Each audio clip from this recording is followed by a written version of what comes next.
At the time, again, prior to the Meiji government's decision to engage Japan in international law, the use of all of the rocks in that area would probably, in today's terms, be best understood as a multinational exercise. Fishermen were what we're talking about. There was no exploration by Chevron or Texaco.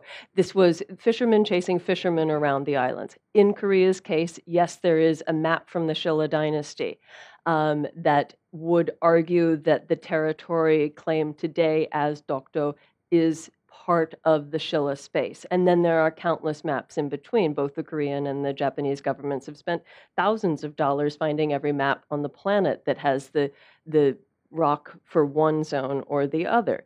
But really, I think most productive for going forward with all of Japan's disputes and as well as Korea's disputes is understanding that fundamentally the meaning of territory, particularly islands, shifts first in the 1890s, going into 1910s, when Japan is setting up an empire with differently understood borders and what that means as national space.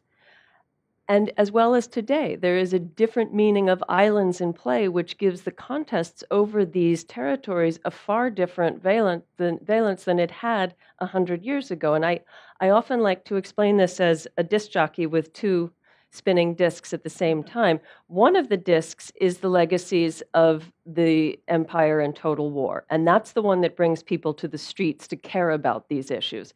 The other is very much the radically shifting laws, international laws of ocean and ocean floor control. So that when these rocks, terra nullius or whaling stations or sea lion territory came onto international maps in roughly the mid-19th century, oceans surrounded islands, and islands were simply dots that sailors used and navies eventually would use to get from one place to another heading towards a continent.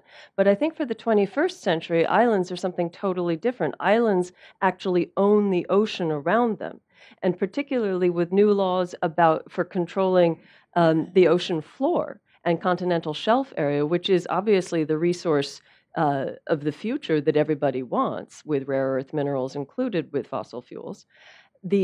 Owning the top of the ocean, the little spit of rock, is what gives you supreme sovereign control over the ocean floor.